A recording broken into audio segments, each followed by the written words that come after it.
নমস্কার। খবরদার কথা নয়, এখন যে জায়গায় দাঁড়িয়ে রয়েছি সেটা হচ্ছে স্টুডেন্ট সেল তো। আমরা প্রায় সময়ই আসি। 1 অক্টোবর হচ্ছে আন্তর্জাতিক প্রবীণ দিবস।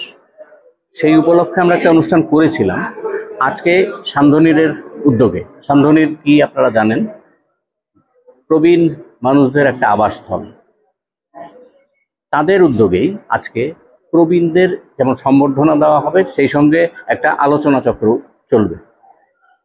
আপনাদের এখানে পুরোটাই নিয়ে আসবো। প্রসঙ্গক্রমে বলি যে এই দেশের প্রবীণরা এখনো যে মুখ্য ধারার সঙ্গে যুক্ত, কেউ মানুন বা না মানুন, এটা সত্যি কথা। এদের বাদ দিয়ে এই কোনো অবস্থাতেই সমাজ এগিয়ে যেতে পারে না। এই বিশ্বাস থেকেই বলি যে প্রবীণরা আমাদের কাছে সব সময় নমস্য এবং আগামী দিনেও তারা প্রণম্য হিসেবেই থাকবেন।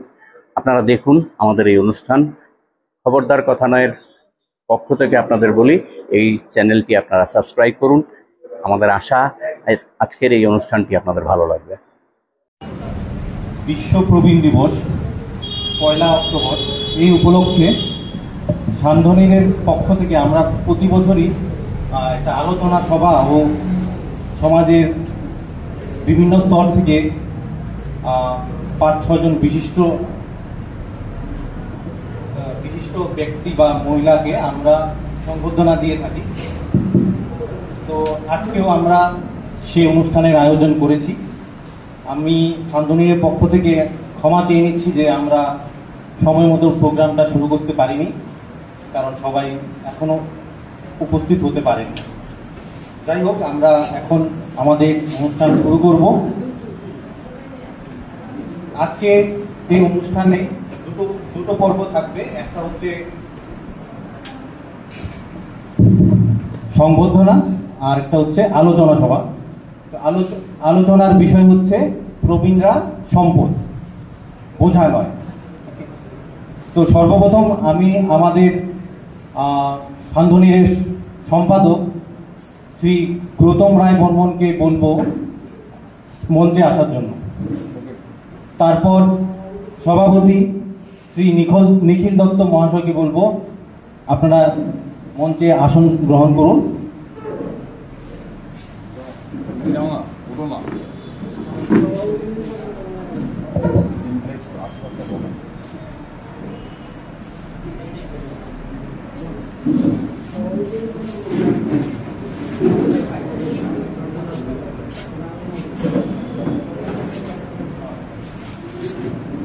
ধন্যবাদ। এবারে আজকে আমাদের আলোচনার প্রধান বক্তা শ্রীমতী সুচরিতা চৌধুরী, অবসরপ্রাপ্ত অধ্যাপিকা। ওনাকে অনুগ্রহ করব মঞ্চে আসার জন্য। ম্যাডাম।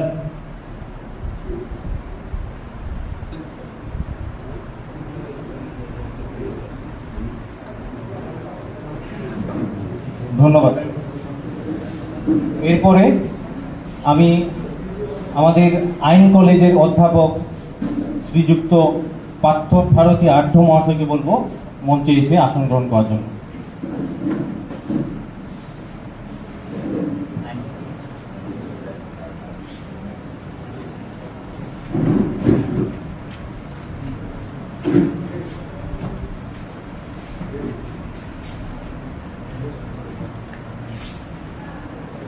আমি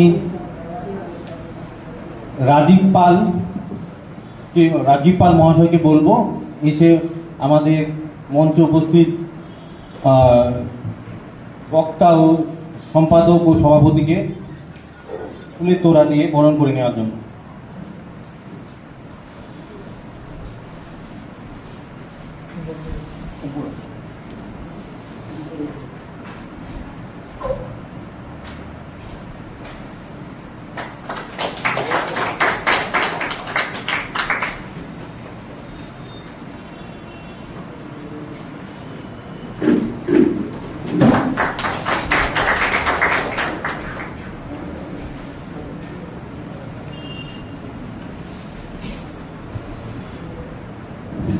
এবারে আমি কৌশিক নাথ মহাশয়কে বলবো এগিয়ে এসে আমাদের সম্পাদক ও সভাপতিকে বরণ করে নেওয়ার জন্য পুষ্পস্তবক।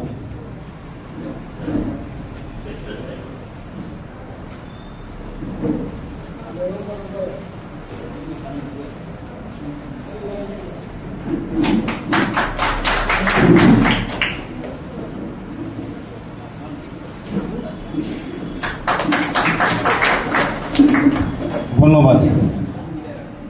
এবার আমরা অনুষ্ঠানের মূল পর্বে চলে যাব। তো আমি সর্বপ্রথম আমাদের সম্পাদক শ্রী গৌতম রায় বর্মন মহাশয়কে বলবো কিছু বলার জন্য। নমস্কার সবাইকে, সুধী সজ্জন মণ্ডলী। আমি প্রথমে সাংগঠনিকের পক্ষ থেকে আপনাদের সবাইকে আমার আন্তরিক অভিনন্দন জ্ঞাপন করছি। প্রতি বছরের ন্যায় এবারও আমরা এই অনুষ্ঠানের আয়োজন করেছি। আমাদের অনুষ্ঠানের মূল উদ্দেশ্য হলো সমাজের বিভিন্ন অংশে যারা বৃদ্ধারা আছেন, যারা কর্মে নিয়োজিত আছেন, যাদেরকে আমরা বলি ওয়ার্কিং এল্ডারলি, তাদের মধ্য থেকে কয়েকজনকে বেছে বিভিন্ন অংশের তারা মানুষ কাজ করেন, তাদেরকে বেছে আমরা কিছুটা সম্মান জানানো, সম্বর্ধনা দেওয়ার উদ্দেশ্যে আমরা এই অনুষ্ঠানটা করি।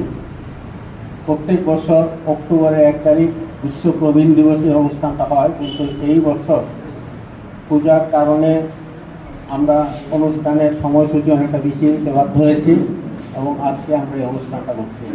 এটা আমাদের অনুষ্ঠান করার মূল উদ্দেশ্য।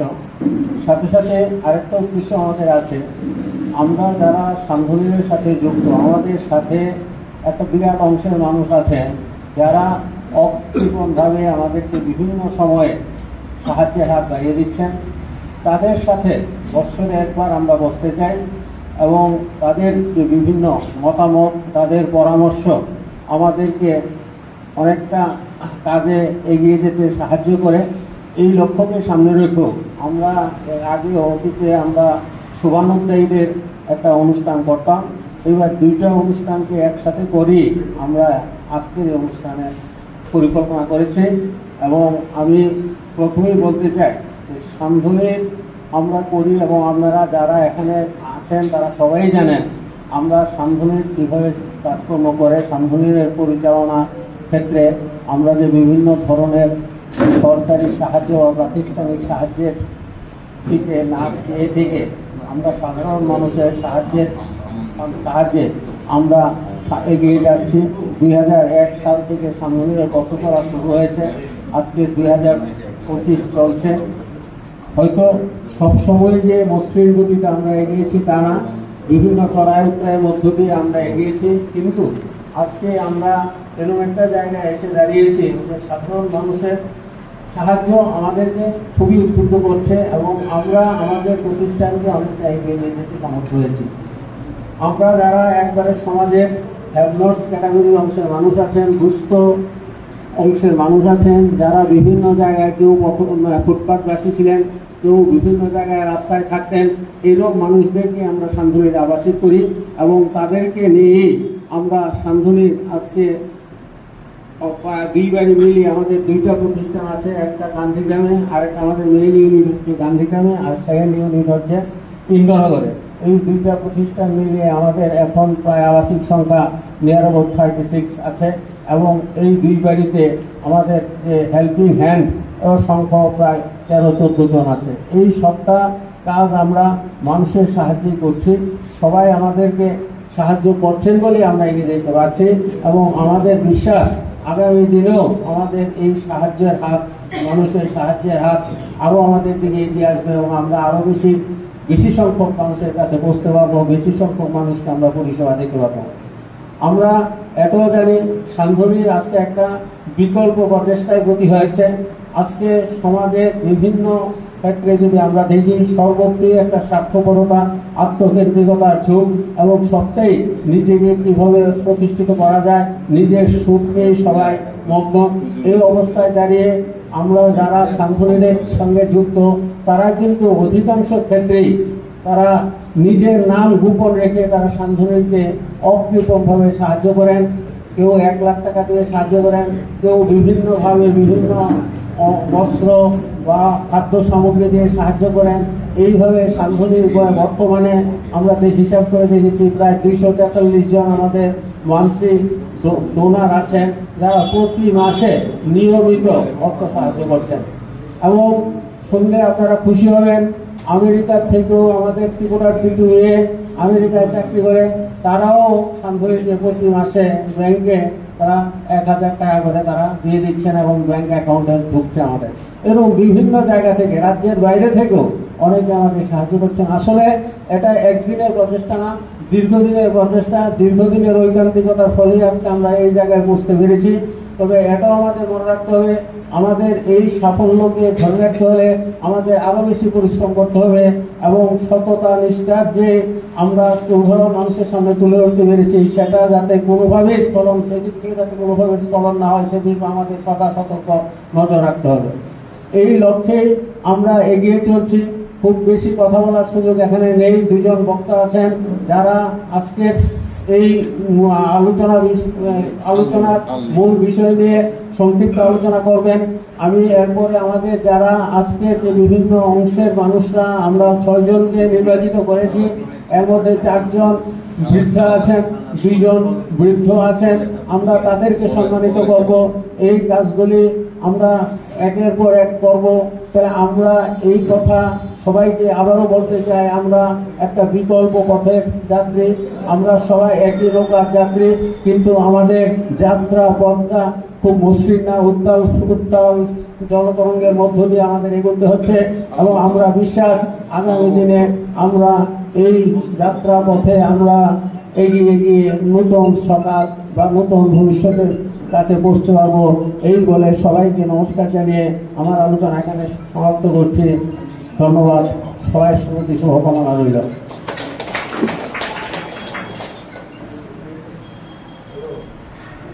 ধন্যবাদ স্যার। আজকে আমরা সান্ধ্বনীরের পক্ষ থেকে যাদেরকে সম্মানিত করব, তাদের মধ্যে আমাদের ডাকে সাড়া দিয়ে উপস্থিত হয়েছেন ডাক্তার ইন্দ্রজিৎ পাল মহাশয়, অবসরপ্রাপ্ত অধ্যাপক পূর্ণেন্দু কান্তি দাস মহাশয়, কল্যাণী দেববর্মা মহাশয়া, রাজলক্ষ্মী দেববর্মা মহাশয়া ও উষা সূত্রধর মহাশয়া। আরেকজন আছেন মরণী বেগম, উনি রাস্তায় আছেন, এখনো এসে পৌঁছাতে পারেনি। আমরা ওনাদের কাছে কৃতজ্ঞ আমাদের এই সুযোগটা করে দেওয়ার জন্য। তো আমরা এবারে মূল আলোচনা সবাই চলে যাব। আমি প্রথমেই আমাদের উপস্থিত ম্যাডাম সুচরিতা চৌধুরী মহাশয়কে বলবো ওনার বক্তব্য রাখার জন্য।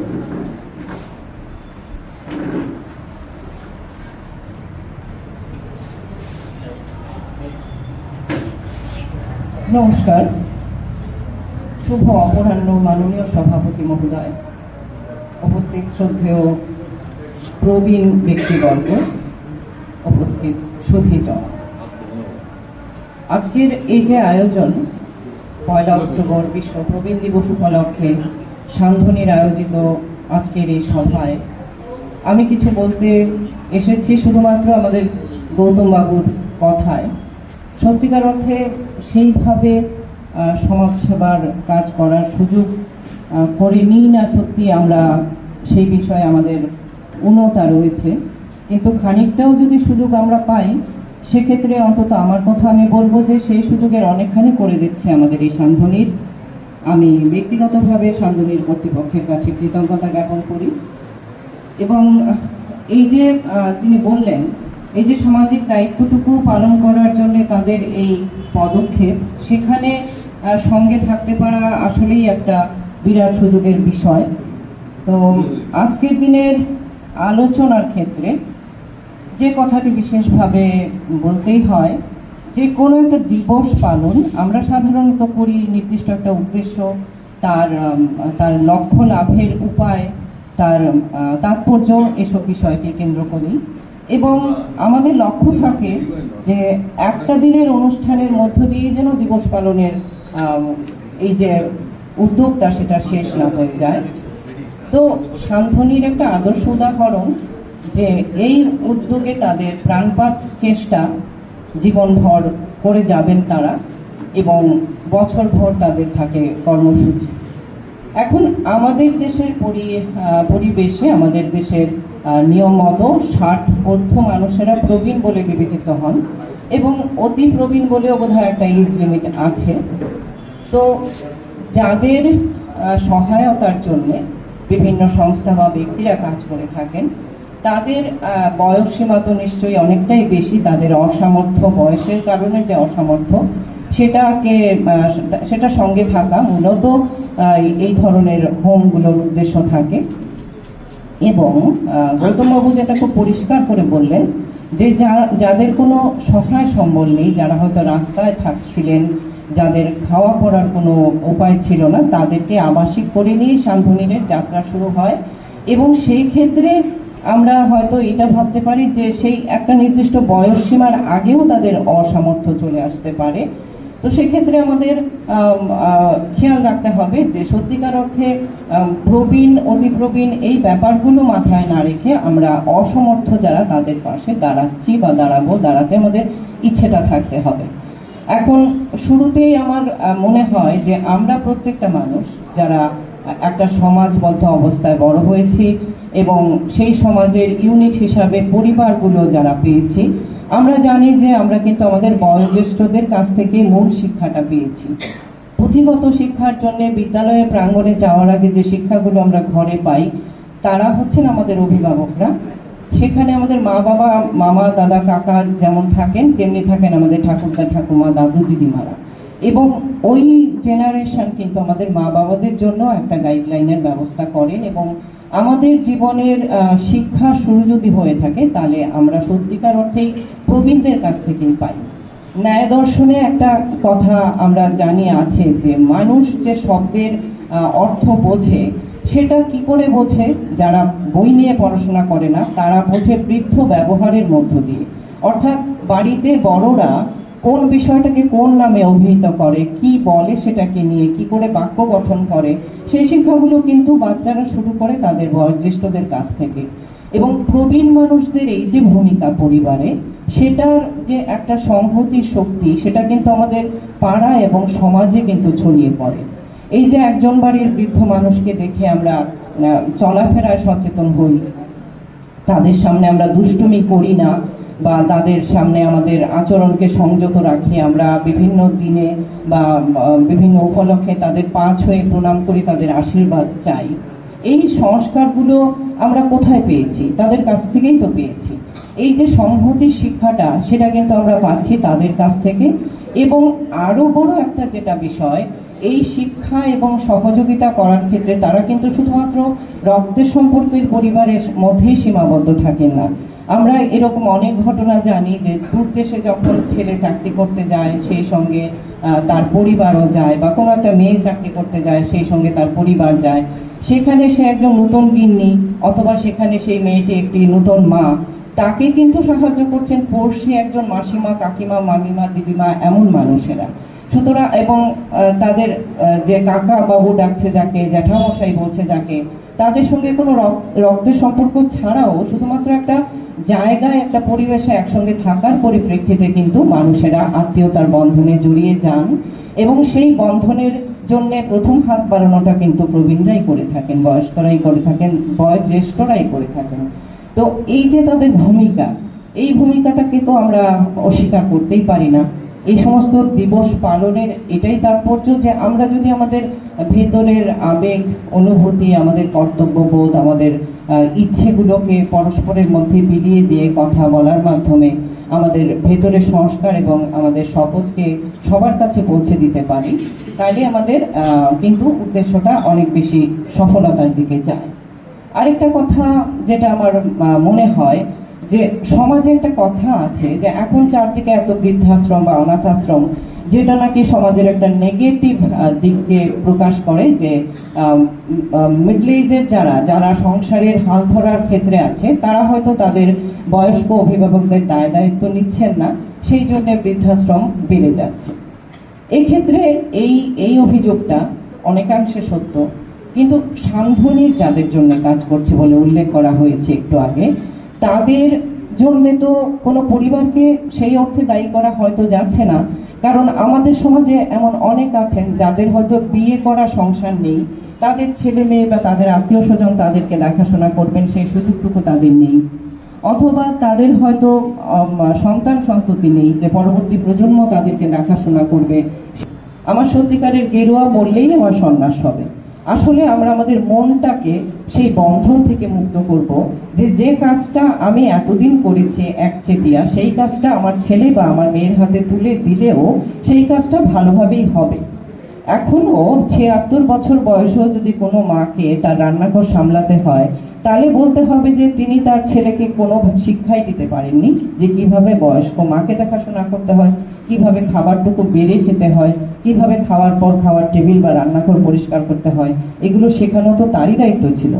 তিনি যদি এখনো আগলে রেখে সেগুলো করে দিলে তবে বাড়ি ঘর ঠিক মতো চলে, তাহলে আমাকে বলতেই হবে, আমি মা হিসেবে আমি ভাববো, আমি অন্য মায়ের কথা বলছি না, আমি মা হিসাবে আমি ভাববো যে আমি তাকে শেখাতে পারিনি। সুতরাং ওই যে সেলফ সাফিসিয়েন্ট হওয়া এবং পাশের বয়স্ক মানুষ সম্পর্কে কর্তব্য সচেতন হওয়া, নিজে কোনো কাজ করতে পিছিয়ে না যাওয়া, সেই শিক্ষাগুলো কিন্তু বয়স্কদেরই ছোটদের দিতে হবে। সুতরাং বানপ্রস্থ ব্যাপারটা ওইখানে আমাদের মেনে নিতে হবে যে আমি শুয়ে পড়বো এই সময়ের মধ্যে, কারণ স্বাস্থ্যবিধি বলছে আমার যা শারীরিক অবস্থা, তখন আমার এই বিশ্রামটুকু দরকার, আমার এই সময়ে খেয়ে নেওয়া দরকার, আমি সেটা করে নিয়েছি। তারপর কি হবে ওরা দেখবে, আমি ওদের এটুকু এবল করতে পেরেছি যে এরা এখন এটা দেখতে পারবে। গ্রিলের তালা লাগানো হলো কিনা, গেট বন্ধ হয়েছে কিনা, ছাদের দরজা খোলা কিনা, সেগুলো আমি ৭৫ বছর বয়সে আমি আর দেখবো না। তাতে চুরি হলে হয়ে যাক, একদিন চুরি হলেই ওরা বুঝবে যে মা কি করতো। তাহলে এইভাবে আমরা যদি বানপ্রস্থ নিতে পারি, এইভাবে আমরা যদি সন্ন্যাসে যেতে পারি, তাহলে এই ঘরের খেরাটুপে থেকেই কিন্তু আমরা ভালো থাকতে পারি, আমরা গার্হস্থ আশ্রমে থেকেই আমরা সন্ন্যাসী হতে পারি। এবং এই বিষয়গুলোর মধ্য দিয়ে, চর্চাগুলোর মধ্য দিয়ে আমরা যেমন নিজেকে ভালো রাখতে পারি, অপেক্ষাকৃত বয়স্কদের আমরা ভালো রাখতে পারি, এবং যারা সত্যিকারের অসমর্থ তাদেরকে সহায়তা দেওয়ার জন্য ঘরের ছেলে মেয়েদের আমরা শিক্ষিত করতে পারি। আমি খুব বেশি তৈরি হয়ে আসিনি, আসলে আমি আসবো বলেও আমার প্ল্যান ছিল না, কিন্তু গৌতম বাবুর রিকোয়েস্ট অনেকটা মানে অর্ডারের মতোই শোনায়, সেই জন্য আমি অনেক কাজ করে ফাঁকে চলে এসেছি, তৈরি কিন্তু হইনি। আমি আমার বুদ্ধিমতো কিছু কথা বলেছি, খুব তাত্ত্বিক এবং খুব স্ট্যাটিস্টিক্যাল কোনো কথা আমি বলার জন্য তৈরি নই, বা আমার মনে হয় যে আমাদের আলোচনার মধ্যে এমন কিছু উঠে আসুক যে উদ্দেশ্যে দিবস পালন, সেই উদ্দেশ্য যেন ব্যর্থ না হয়ে যায়, আমরা যেন আমাদের লিগাসিটা পরবর্তী জেনারেশনের হাতে তুলে দিতে পারি। এইটুকু মতো করে যদি আমাদের ভাবনা চিন্তাগুলো আমরা র্যাশনালি ডাইভার্টেড করতে পারি, তাহলে মনে হয় আমাদের কাজ সফল হয়। তো আমি এই বলে সবাইকে শ্রদ্ধা জানিয়ে আমার বক্তব্য শেষ করছি, এবং যারা আজকের আসরে সম্মানিত হওয়ার জন্যে মানে তাদের সম্মান প্রদর্শন করে আমরা সম্মানিত হব বলে যাদেরকে আমরা কাছে পেয়েছি, তাদের প্রতি আমার অশেষ কৃতজ্ঞতা জানিয়ে আমি আমার বলা শেষ করছি। নমস্কার।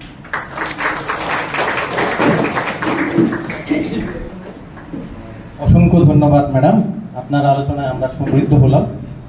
এবারে আমি আমাদের ত্রিপুরা আইন কলেজের বিশিষ্ট অধ্যাপক শ্রী পার্থসারথী আধ্য মহাশয়কে বলবো ওনার আলোচনা রাখার জন্য।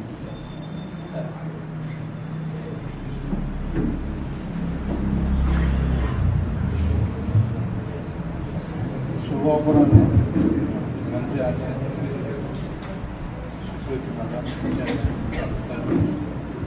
সভাপতি মহাশয়, সম্পাদক মহাশয়, পুরুষোত্তম স্যার ও সুধী সজ্জন মন্ডলী, আজকে আমাদের যে এখানে আমরা আছি, যে সান্ধ্বনীর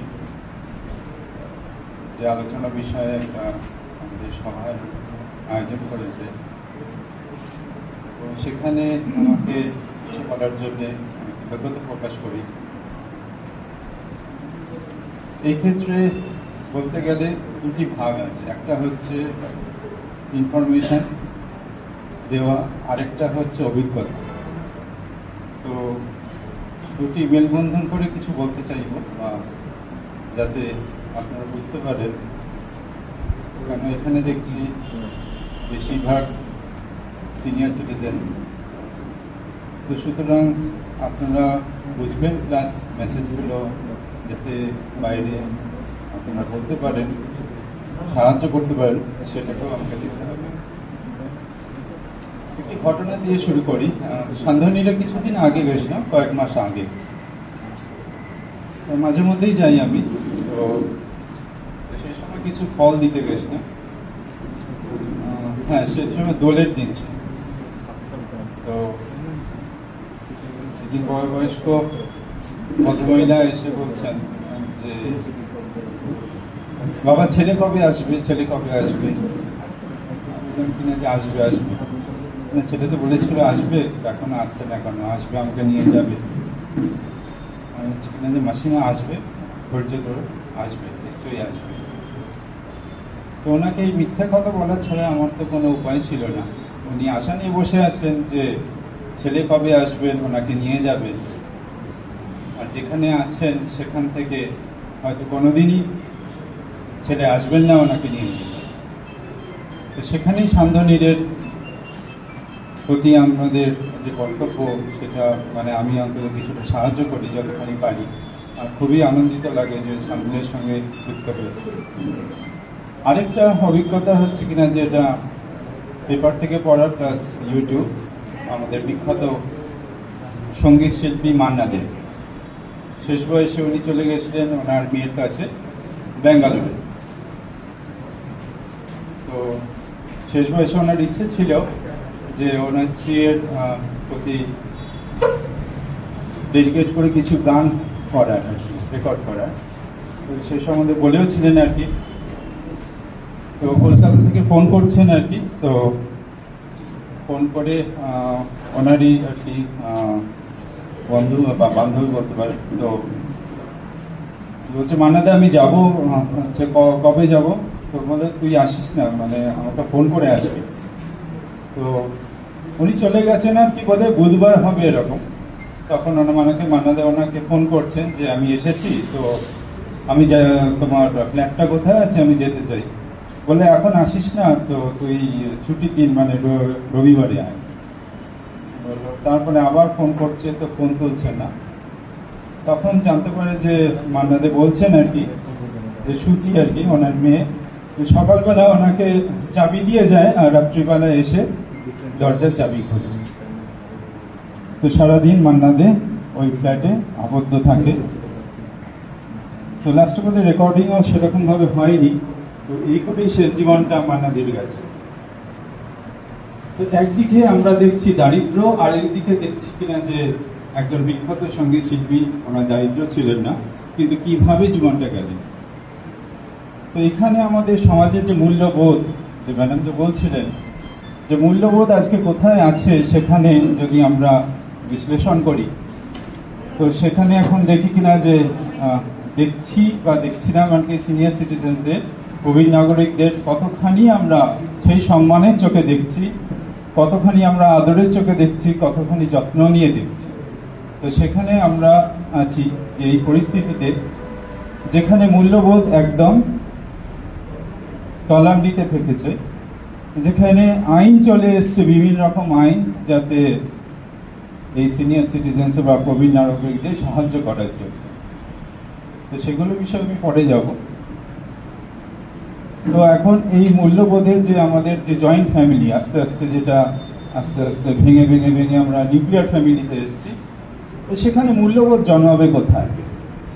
এখানে শুধুমাত্র বাবা মাকে দেখছে বা তার ভাই বোনকে দেখছে, দাদু দিদা বা ঠাকুমা ঠাকুরদা কাউকেই দেখতে পাচ্ছে না। তো সেখানে মূল্যবোধ আমরা এক্সপেক্ট করছি কিরম করে? আমরা একটা ইয়ঙ্গার জেনারেশনের কাছ থেকে সেই মূল্যবোধ আশা করাটাও যায় না, যেখানে সে এই স্নেহ দিয়ে বড় হচ্ছে না, যেখানে দাদু দিদার স্নেহে সে বড় হচ্ছে, সেটাতে সে পাচ্ছে না। তো সেখানে মূল্যবোধ আমরা যে এক্সপেক্ট করছি যে মূল্যবোধ থাকা দরকার, কিন্তু সেটা আমাদের এক্সপেকটেশন অতখানি আমাদের করাটা ঠিক না। এখনকার জেনারেশন খুবই লোনলি, যতই যারা আনন্দে থাকুক বা বলছে, কিন্তু আমরা যখন পড়াতে যাই দেখি কিনা যে ছেলেমেয়েরা খুবই লোনলি, তারা সঙ্গ চায়। তো যে সঙ্গ যেটা ওরা বাড়িতে পায় না, দাদু দিদার কাছে পেতে পারতো হয়তো, সেটা পায় না। তো সেখানে মূল্যবোধ আস্তে আস্তে আস্তে এই জায়গায় থেকেছে, কিন্তু সেখান থেকে যে সিনিয়র সিটিজেন বা প্রবীণ নাগরিকরা আস্তে আস্তে আস্তে আস্তে একাকিত্ব হয়ে যাচ্ছে বা একাকিত্বে ভুগছেন। তো সেখানে যে দেখাশোনা করার জায়গা, যেটা আমরা বলছি কিনা ইনস্টিটিউশনাল কেয়ার বা নন ইনস্টিটিউশনাল কেয়ার, এই নন ইনস্টিটিউশনাল কেয়ারটা যেখানে আমরা বাড়িতে দেখাশোনা করছি, বা মাকে বা দাদু দিদাকে বা ঠাকুরদা ঠাকুমাকে, সেখানে তাদের সবকিছু আমরা দেখাশোনা করে তাদের যত্ন নিচ্ছি। তো সেখানে যখন আমরা এইখানে এই পরিকাঠামোতে যখন হচ্ছে না, মানে এই সিনিয়র সিটিজেন্সরা যখন পাচ্ছে না, তখন কি হয়, ইনস্টিটিউশনাল কেয়ার যেটা আমরা বলছি, এই বৃদ্ধাশ্রম বা ওল্ড এজ হোম। তো এখানে একটা মতান্তর আছে, বৃদ্ধাশ্রম অনেকে এটা অ্যাকসেপ্ট করতে পারে না, যে না বৃদ্ধাশ্রমে যাব না, বৃদ্ধাশ্রমে যাওয়াটা ঠিক নয়, আমি একা থাকবো, ভালো থাকবো, সুস্থ থাকবো, আনন্দে থাকবো, বৃদ্ধাশ্রমে গিয়ে আমি সেই আনন্দটা পাবো না। আমি আমার অভিজ্ঞতায় বলছি, কেন অভিজ্ঞতা আজকে আমাকে দেখছেন, হয়তো বয়স কম, কিন্তু এটার উপরই আমার রিসার্চ। তো সুতরাং সেই অভিজ্ঞতা দিয়ে আমি বলছি, আমি যেখানে যেখানে গেছিলাম বৃদ্ধাশ্রমে, তারা কিন্তু একটা হচ্ছে কিনা যে শান্তনীরের মতন আছে বৃদ্ধাশ্রম, যেখানে দেখাশোনা করছে, একটি পয়সাও দিতে হচ্ছে না। আবার আরেকটা আছে বৃদ্ধাশ্রম যেখানে ওল্ড এজ হোম, এখন নতুন নামকরণ হয়েছে তাদের রিক্রিয়েশনাল হোম, বা হচ্ছে কিনা যে যেখানে আছে রিটায়ারমেন্ট হোম, এই নামকরণ হয়েছে, কারণ ওল্ড এজ হোমটা আস্তে আস্তে আস্তে উঠে যাচ্ছে না। তো সেখানে কিন্তু তারা খুবই ভালো আছে, আনন্দে আছে ও সুখে আছে। তো তখন আমি যখন গেছি তাদের জিজ্ঞাসা করতে, বলছে আমার বাড়িতে তো আমার দেখার কেউ নেই, একজন রিটায়ার্ড পুলিশ অফিসার, উনি বলছেন আমার ছেলে মেয়ে দুজনেই এস্টাবলিশ, তারা সকালে বেরোয়, রাত্রিবেলা ফেরোয়, মাঝখানে যদি আমার কিছু অসুস্থতা বা কিছু অসুখ হয় বা কিছু পড়ে যায় যদি, তখন কে দেখবে আমাকে? তাই জন্য আমি এখানে এসেছি। এখানে আমাদের একটা অ্যাসোসিয়েশন আছে, আমার বন্ধু বান্ধব আছে, সবাইকার সঙ্গে আমি থাকি, আনন্দে থাকি, খাবার দাবারও অভাব নেই, আমাদের যে মেডিকেল নিডস সেগুলো রীতিমতন ভাবে একটা রেগুলার ইন্টারভাল চেক আপ হয়। আর আমি তো এখানে টাকা দিয়ে আছি, যেখানে আমরা রুম নিয়েছি সেখানেও টাকা নিয়েছি। সুতরাং এখানে টাকা দিয়ে আমি যে আনন্দটা পাচ্ছি, যে সেফটিটা পাচ্ছি, সিকিউরিটি পাচ্ছি, এটা আমার বাড়িতে নেই। তো সেই জন্য এখন যে এই রিক্রিয়েশনাল হোম বা রিটায়ারমেন্ট হোম, এগুলো এখন উঠে আসছে। এর পাশাপাশি যেগুলো আমরা যদি দেখি, যে সরকারের তরফ থেকে বা গভর্নমেন্টের তরফ থেকে যে ওল্ড এজ হোম, সেগুলো আছে, কিন্তু অনেক স্টেটে নেই। ত্রিপুরায় আছে, নরসিংগড়ে আছে, যেটা রিফর্মেটিভ হোম বা Mahatma Gandhi old age home, এটা আছে। তারপর দিল্লিতে দুটো আছে, প্লাস অনেক জায়গায় আছে, আবার অনেক জায়গায় নেইও। সব থেকে আমাদের ভারতবর্ষে কেরালাতে সব থেকে বেশি আছে, যেখানে কেরালাতে অনেকভাবেই কনসাস, সিনিয়র সিটিজেন্সরা অনেকভাবেই কনসাস তাদের নিজেদের রাইটস সম্বন্ধে। তো সেখানে একটা সরকারের দায়িত্ব আছে, এই দায়িত্বটা আমাদের পরে আমি আসছি, আইনে আছে। তো এই দায়িত্বটা যে যারা এতদিন ধরে আমাদের সার্ভিস দিয়েছে, তো তাদের প্রতি আমাদের একটা দায়িত্ব, যে তাদের রিটায়ারমেন্টের পর তারা কোথায় যাবে, বা 60 অ্যান্ড অ্যাভাব যারা আমি সিনিয়র সিটিজেন্স বলছি, তারা কোথায় যাবে, তাদের জন্য একটা ওল্ড এজ হোম করে দেবে। তো এটা একটা সরকারের পক্ষে দায়িত্ব আছে, যারা আমরা আর কি নিজেদের স্বইচ্ছায় যারা করি, যেমনি আমাদের শান্তনী। তো সেখান থেকে সেই ওল্ড এজ হোম, যেখানে কেউ নেই দেখা, যে স্ত্রীলোক যারা, তাদের আশ্রয় দেওয়া।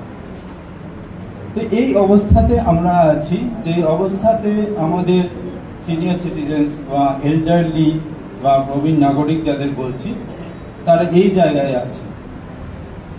তো এখানে আমাদের ভারতবর্ষ অনেক অনেক অনেক অনেকভাবে পিছিয়ে আছে। এখন ভারতবর্ষের স্থান হচ্ছে 40তম। ফার্স্টে আছে ইউনাইটেড কিংডম, তারপরে আছে অস্ট্রেলিয়া, তারপরে আছে বেলজিয়াম, লাস্টের দিকে আছে চায়না, তারপরে আছে আমাদের ইন্ডিয়া, ভারতবর্ষ।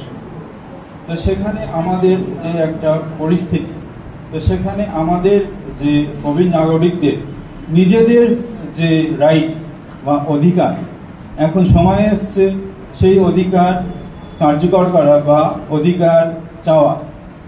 তো সেখান থেকে আমি একটা বৃহত্তম পরিস্থিতি, বা যেখানে আমাদের ইউনাইটেড নেশনস আছে, সেখানে আমরা চলে যাচ্ছি, কেন ওয়ার্ল্ড থেকে আমি ইন্ডিয়াতে আসবো। একটু ধৈর্য দিয়ে শুনবেন, আশা করি আপনাদের এটা কাজে লাগবে। 1948 সাল, তো 1948 সালে এটা আলোচনা হয়েছিল, ফার্স্ট আর্জেন্টিনা তুলেছিল কিন্তু ইউনাইটেড নেশনসে, যে এরকম আমাদের একটা ওয়ার্ল্ড অ্যাসেম্বলি দরকার, যেখানে সিনিয়র সিটিজেন্সদের নিয়ে আলোচনা করা দরকার। তো সেখানে 48 সাল থেকে অনেক দূর এগিয়ে গিয়ে 1984 ফার্স্ট ওয়ার্ল্ড অ্যাসেম্বলি হয়, UN world assembly on ageing. সেখানে 84 থেকে ওখানে ঠিক করা হয় যে হ্যাঁ সত্যি আমাদের সিনিয়র সিটিজেন্সদের কিছু রাইটস আছে, এই রাইটসগুলো আমরা আলোচনা করব। তো সেই আলোচনা করে আমরা একটা চার্টার ফ্রেম করব, সেগুলো যাতে ইমপ্লিমেন্টেড হয় সেটা আমরা দেখব। তারপরে ওখান থেকে 84 থেকে 91-এ চলে যায়। 91-এ ফার্স্ট ইন্টারন্যাশনাল যে মুভমেন্ট, যে আমাদের যে চার্টার অন সিনিয়র সিটিজেন্স, যেটা ম্যাড্রিড প্রোটোকল যেটা আমরা বলছি, তো সেখানে সেটা হয়। তো সেখানে হচ্ছে কিনা যে 5টা প্রিন্সিপালস আমাদের বলা হয়, সেই 5টা প্রিন্সিপালস প্রত্যেকটা যারা কান্ট্রি যারা সিগনেটারি, আমাদের ভারতবর্ষ সেখানে সিগনেটারি ছিল।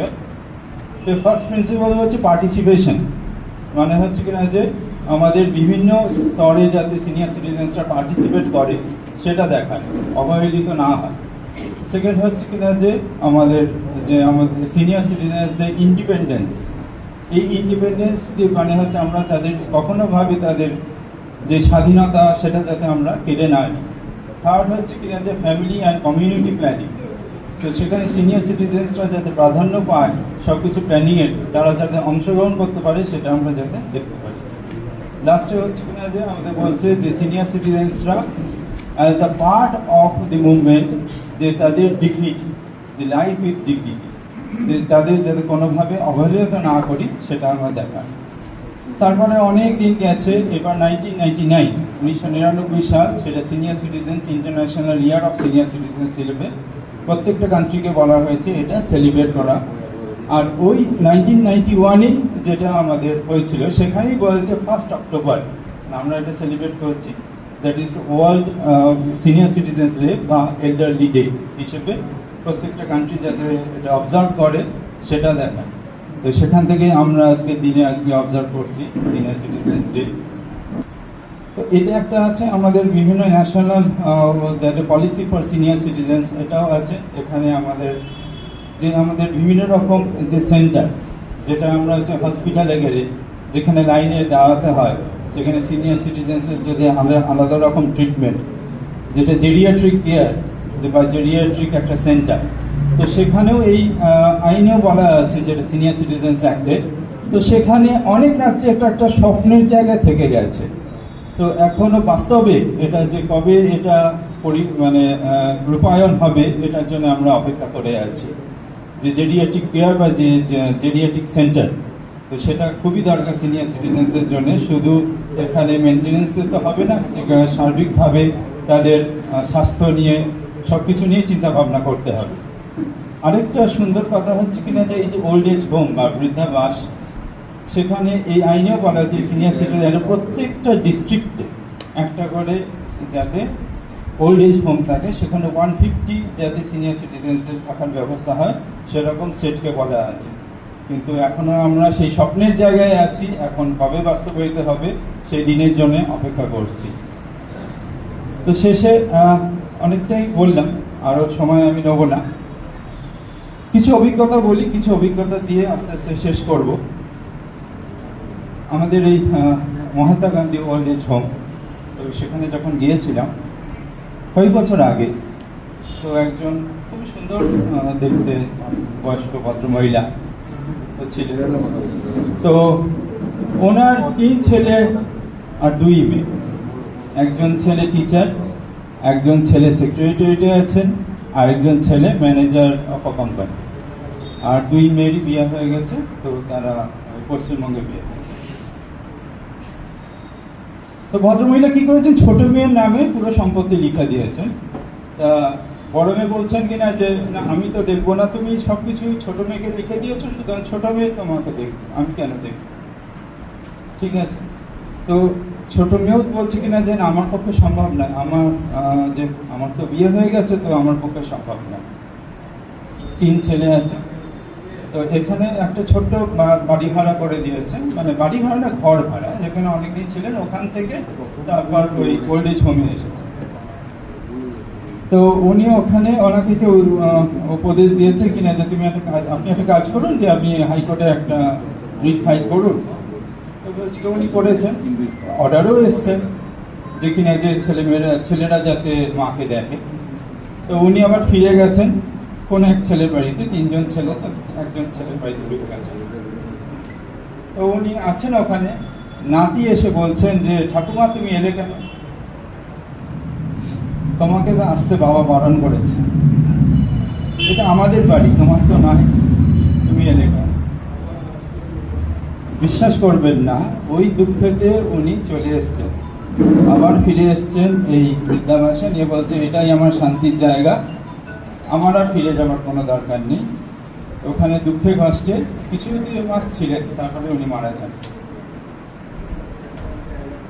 তো এখানে যে আইন আছে বললাম, এত কিছু কথা বললাম, তো সেখানে আমাদের চিন্তা ভাবনা যদি আমরা না পাল্টাই, আমাদের যাকে বলি আমরা অ্যাটিচিউড, সেই চিন্তা ভাবনা যদি আমরা না পাল্টাই, তাহলে আইন আইনের জায়গায় থাকবে, কার্যকর করা এটা খুবই মুশকিল বা অসম্ভব হয়ে উঠবে। কারণ কার্যকর ক্ষেত্রে কিনা যে এখানে করতে আসবে না, কার্যকর করতে এখানে আমরাই দেখাশোনা করব, আমরাই যত্ন নেব। তো সেখানে যদি মূল্যবোধ যদি না থাকে, সেখানে আর কিছু থাকে না। তো যেখানে এই সব কিছু নিয়ে শেষে আমি বলি যে একটা চাইনিজ প্রভার্ব আছে, আজকে যে বিষয়ের ওপর যে প্রবীণ নাগরিকরা বোঝা নয় সম্পদ, the death of an elderly is like burning a library। সুতরাং একটা বয়স্ক নাগরিকদের কাছ থেকে আমরা যা পেতে পারি, সেটা যদি সেই বয়স্ক নাগরিক বা বয়স্ক মানুষ যদি আমাদের ছেড়ে চলে যায়, মনে হবে কিনা যে একটা লাইব্রেরি পুরোপুরি ধ্বংস হয়ে গেছে। আজকে যেখানে আমরা যদি বৃদ্ধাবাস, এর সঙ্গে সঙ্গে যদি পাশেই যদি একটা অরফানেজ হোম বা যেখানে সান্ধনীরা আছে যদি একটা থাকে, তাহলে সেই বয়স্ক নাগরিকরা স্নেহ মায়া ভালোবাসা দিয়ে এই ছেলে মেয়েদের গড়ে তুলে উঠবে, সেই জীবনের অভিজ্ঞতা দিয়ে, যে ছোট্ট ছোট্ট বাচ্চারা যাতে আরো নতুন কিছু আলোর দিশা পায়, নতুন কিছু জানতে পারে, তার জন্যই আমাদের বয়স্ক নাগরিকদের আরো ভালোভাবে যত্ন নেওয়া উচিত, যাতে আমাদের আগামী প্রজন্ম তাদের কাছ থেকে তাদের ভ্যালু, তাদের অ্যাটিচিউড, তাদের সবকিছু নিয়ে সুস্থভাবে বড় হতে পারে। ধন্যবাদ।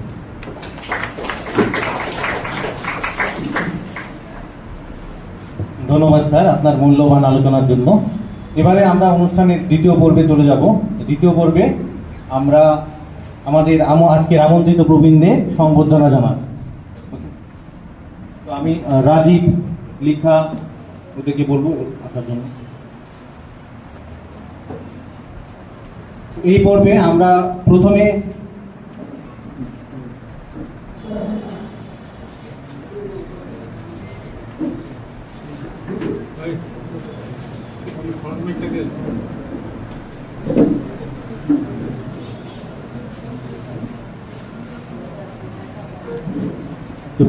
আমি আমাদের ত্রিপুরার এমবিপি কলেজের অবসরপ্রাপ্ত অধ্যাপক শ্রী পূর্ণেন্দুকান্তি দাস মহাশয়কে বলবো এগিয়ে আসার জন্য। স্যার,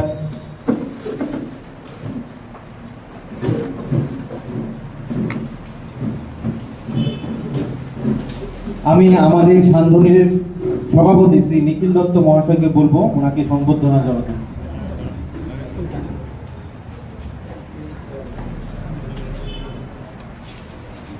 আমি আবারও বলছি, আমরা কৃতজ্ঞ স্যার আপনারা আমাদের এই ডাকে সাড়া দেওয়ার জন্য।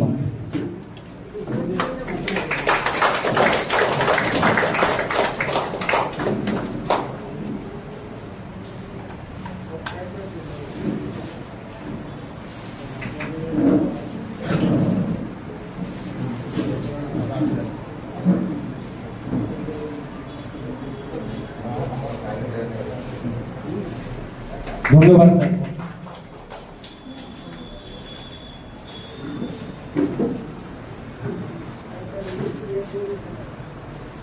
এবারে আমি সম্মানীয় ডাক্তার শ্রী ইন্দ্রজিৎ পাল মহাশয়কে বলবো এগিয়ে আসার জন্য।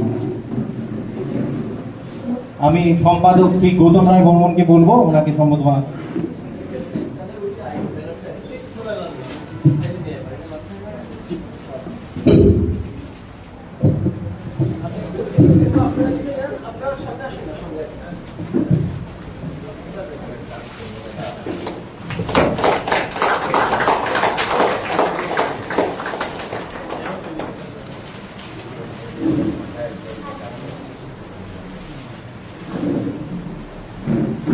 এবারে আমি মরমী বেগম ওনাকে বলবো আসার জন্য। আমি সুচরিতা ম্যাডামকে বলবো এগিয়ে এসে ওনাকে সম্পাদিত করার জন্য।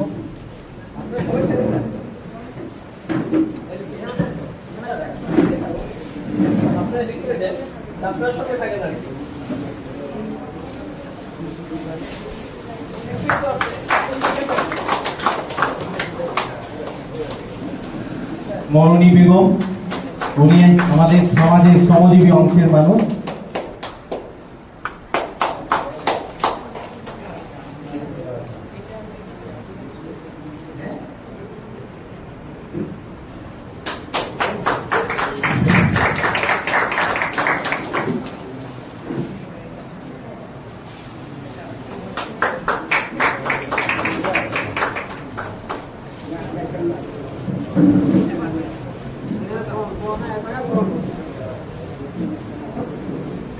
ধন্যবাদ।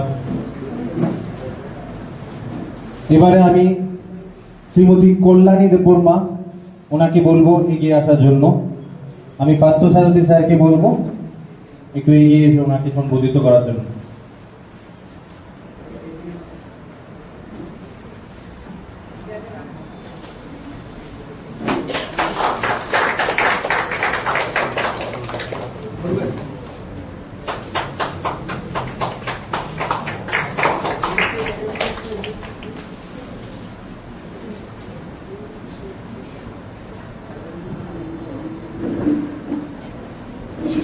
এবারে আমি ডাকবো রাজলক্ষ্মী দেববর্মা মহাশয়। আমি পার্থ দাস মহাশয়কে বলবো এগিয়ে এসে ওনাকে সম্বোধনা দেওয়ার জন্য।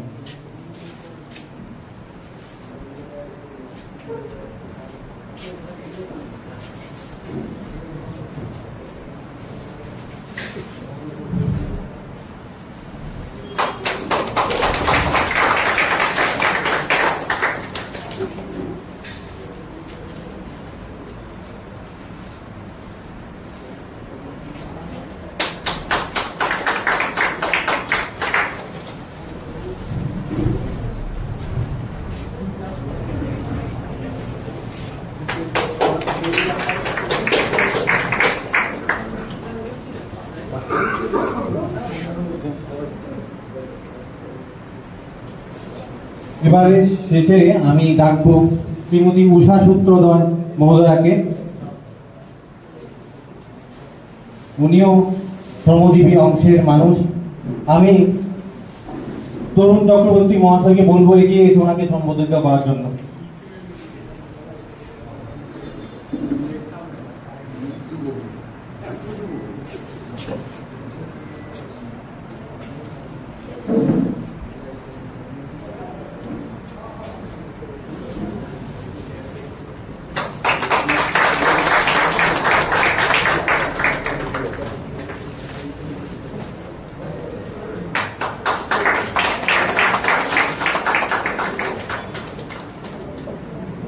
ধন্যবাদ।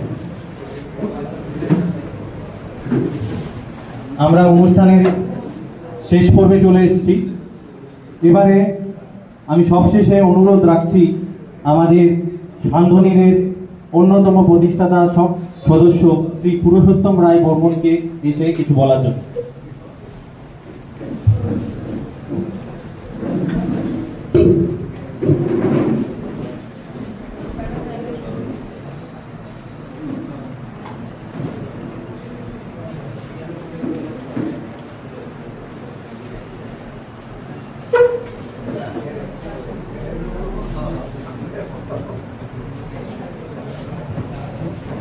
আজকে অনুষ্ঠানে উপস্থিত সবাইকে নমস্কার, শুভ সন্ধ্যা।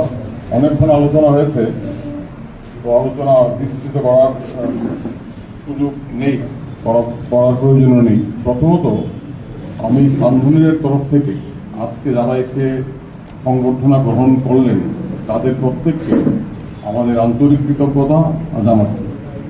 ডক্টর পূর্ণেন্দুকান্তি দাস, তিনি অবসরপ্রাপ্ত অধ্যাপক এবং এই বয়সেও তিনি বিজ্ঞান আন্দোলনের সাথে যুক্ত এবং তিনি পথ দেখাচ্ছেন আমাদেরকে। আমরা তার কাছে আরও সক্রিয় ভূমিকা আগামী দিনগুলোতে আশা করব। ডক্টর ইন্দ্রজিৎ পাল তিনি একজন ব্যতিক্রমী চিকিৎসক। কারণ কেন বলছি, এই দুর্গাপূজার সময় যখন চিকিৎসকদের পাওয়া যায় না, চিকিৎসকরাও ভুলে যায় যে দুর্গাপূজার এই 4 দিনও মানুষের অসুখ হতে পারে। অসুখ দুর্গাপূজার সংস্কৃতিতে থাকে না। তখন কারোর বাড়িতে কেউ অসুস্থ হলে খুব বিরাট সমস্যা। তখন আমি দেখলাম ডক্টর ইন্দ্রজিৎ পাল ঘোষণা করেছেন এবং স্টুডেন্টস হেলথও যে আমি খোলা আছি, আমি আছি সবসময়, যে কোনো চিকিৎসা প্রয়োজনে স্টুডেন্টস হেলথ হোমের দরজা খোলা থাকবে এবং ডক্টর ইন্দ্রজিৎ পাল থাকবে। এটা তো ব্যতিক্রমী চিকিৎসা।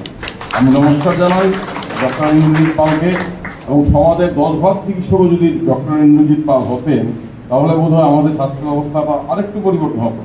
আমরা চাই এই ধরনের চিকিৎসক আমাদের মধ্যে তৈরি হোক, এবং তাদের তৈরি করার ক্ষেত্রে ডক্টর ইন্দ্রজিৎ পাল এর ভূমিকা আমরা আশা করব, আরো সক্রিয় ভূমিকা আগামী দিনে আমি চাই, আমরা দাবি করবো উনি ভালো থাকুন, সুস্থ থাকুন আমাদের সবার সাথে। আমাদের এখানে আছেন মরুণী বেগম, কল্যাণীদা পরমা, রাজলক্ষ্মীদা পরমা, তাদের প্রত্যেকে আমি নমস্কার জানাই। তারা হচ্ছেন আনসাং হিরো। তাদের বন্দনা কেউ করে না, কিন্তু তারাই কিন্তু ইতিহাস রচনা করেন, তারাই সমাজ তৈরি করেন, তারা নীরবে শ্রম দান করেন, তারা সারা জীবন পদদলিত লাঞ্ছিত থাকেন। তাদেরকে সম্মান জানানো, নিজেদের সম্মানিত করা এবং নিজের পাপের প্রায়শ্চিত্ত করা। আমি তাদের প্রত্যেককে আমার নমস্কার জানাই এবং তাদের প্রতি আমার শ্রদ্ধা জ্ঞাপন করছি। এবং একজন উনি আসতে পারেননি, নিশ্চয়ই আসবেন, ওনাকে আমার নমস্কার জানাই। আজকে বৃদ্ধ দিবস নিয়ে প্রবীণ দিবস, বিশ্ব প্রবীণ দিবস 1 অক্টোবর। আমরা 1 অক্টোবর করতে পারিনি কারণ তখন পুজো ছিল। আমরা 1 অক্টোবর অনুষ্ঠানটা আজকে করলাম। তো প্রবীণ দিবস সম্পর্কে অনেক আলোচনা হয়েছে। আমি যেটা বুঝি, প্রবীণরা বোঝানো হয় সম্পদ, এটা তো সত্য কথা। প্রবীণদের অভিজ্ঞতা আর বয়স তো সংখ্যা মাত্র। আমি যে প্রবীণ, আমি তো মনেই করি আমি যে প্রবীণ হয়েছি। বয়স তো সংখ্যা মাত্র, নাম্বার, কিন্তু সংখ্যা মাত্র বলাটা কাব্যিক কথা। কিন্তু সংখ্যা বললেও, যদিও বয়স অনেকটাই সংখ্যা মাত্র, কিন্তু আবার বয়সের শীত গ্রীষ্ম শরীরে আচর দেয়। আমার নিজের বয়সটা নিজে বোঝা যায়। যখন দেখা যায় আমার বয়সী কোনো কলেজ জীবনে বন্ধু যাচ্ছে, তার চেহারাটা হঠাৎ দেখলাম, তখন মনে হচ্ছে তার চেহারা কি পরিবর্তন হয়েছে। তার পরিবর্তনে আমার নিজের পরিবর্তন প্রতিফলিত হয়, যেটা আমরা অনেক সময় উপেক্ষা করে থাকি। এটা সাবকনসিয়াস মাইন্ডে নিজের পরিবর্তন মানতে পারি না। বয়স সংখ্যা মাত্র, এটাও ঘটনা। আবার বয়সের কতগুলো স্বাভাবিক নিয়ম আছে। এখন বৃদ্ধরা সম্পদ, থার্ড আক্ট, মহাদেবের ত্রিনয়ন তো কারোর হয় না, মহাদেবের ত্রিনয়ন নেই। ত্রিনয়ন হচ্ছে অভিজ্ঞতা। এই যে 60 বছর 70 বছর 80 বছর অভিজ্ঞতা, এটা হচ্ছে উইজডম। এটাই হচ্ছে ত্রিনয়ন, যেটা একজন যুবককে, একজন ছাত্রকে, একজন কিশোরকে পথ দেখাতে সাহায্য করবে। তাকে জীবনের অভিজ্ঞতার মধ্যে দিয়ে গিয়ে চড়াই উত্তরায় বের হতে হয়, এটা ক্ষেত্রে সাহায্য করবে। অভিজ্ঞতা তারা হয় না। এই যে বয়সের অভিজ্ঞতা, চুল তো বয়সেই পাকে, চুল পাকার অভিজ্ঞতা হচ্ছে কি হার্ড আইটা দেয়, উইজডমটা দেয়, আমাকে অনেক দূর দেখতে দেয়, গভীরে যেতে সাহায্য করে। সেটা কিন্তু সমাজের সম্পদ। এবং এই যে প্রবীণদের সৃষ্টিশীল জীবন যাপন করার অধিকার আছে, এটা কিন্তু কেউ স্বীকার করে না। আমরা অনেক ভালো ভালো কথা বলি। এবং বিশ্ব প্রবীণ দিবস পালনের নমুনা কি, হঠাৎ করে ফোন এলো, আজকে বিশ্ব প্রবীণ দিবস, সোশ্যাল ওয়েলফেয়ার ডিপার্টমেন্ট থেকে বলছি আমরা আসবো, আসেন। আপনি চিৎকার করে বলছেন কেন, আসেন। এলেন, চিৎকার করে ঢাকটাক ভেজিয়ে কি দিলেন, আপনার 2টো কলা, একটা আপেল আর একটা শুকনা মুসাম্বি। বাজারের দাম অঙ্ক শাক করলে 50 টাকা। আর এরাই যখন সরকারি ইয়াতে পোলস্টার হোটেলে পূজার আগে যখন সরকারি পয়সায় ভোজন দেন, তখন পার ডিশ 2000, 2500, 3000 টাকা। তারপর তো গিফট কুপন আছে, সব সরকারি পয়সা। এটা নিয়েই বলবো না, কিন্তু এই যে এতে বোঝা যায় প্যাকেট। আমি দেখলাম, দেখেন শুকনো প্যাকেট একটা 25-30 টাকার প্যাকেট, 50 টাকার প্যাকেট দিয়ে বিশ্ব প্রবীণ দিবসের দায়িত্ব আছে। আর এই সরকারি প্রবীণদের অনেক ভালো ভালো কথা বলে। আরেকটা কি, মানুষের বাঁচার অধিকার নেই। 65 পর 60 পর ইন্স্যুরেন্স পলিসি বলে, এটা কোন নিয়ম? 60 পর ড্রাইভিং লাইসেন্স দেওয়া হবে, এটা কোন নিয়ম?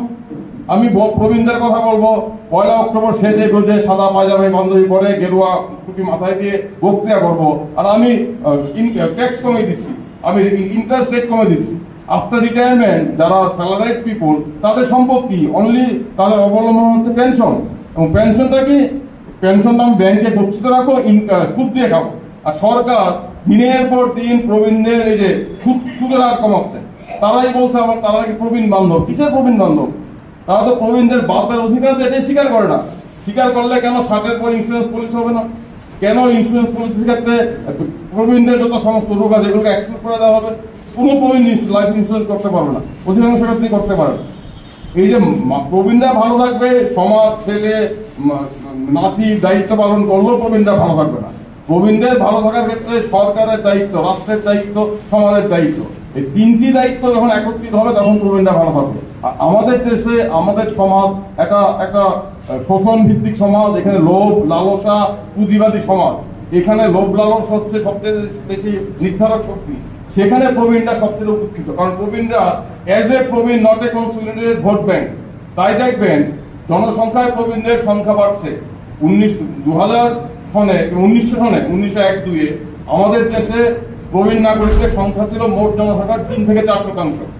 60-এর পর যদি আমরা প্রবীণ বলি, আমি দাবি করব এখন প্রবীণের সংখ্যাটা চেঞ্জ করতে হবে, এটাকে 65 পর প্রবীণ। তাহলে আমি প্রবীণ হবো না, আর 6 মাস পরে হবো। 65 পর প্রবীণ করতে হবে, কারণ মানুষের জীবন দৈর্ঘ্য বাড়ছে, লাইফ এক্সপেক্টেন্সি বাড়ছে। 1900 সনে আমাদের দেশের গড় আয়ু ছিল 33। যত ইতিহাসকে, পুরাণকে, মিথকে ইতিহাস বলে চালানোর চেষ্টা করা হোক, যতই বলা হোক আমাদের দেশে মুনি ঋষিরা 500, 300, 1000 বছর বাঁচতেন, কিন্তু আমাদের দেশে স্বাধীনতার সময় গড় আয়ু ছিল মাত্র 33 বছর। আর মধ্যযুগে মানুষের গড় আয়ু ছিল 25 থেকে 30 বছর। তো তখন 1900 সনে শতকরা 3-4 লোক ছিল 60-এর ঊর্ধ্বে।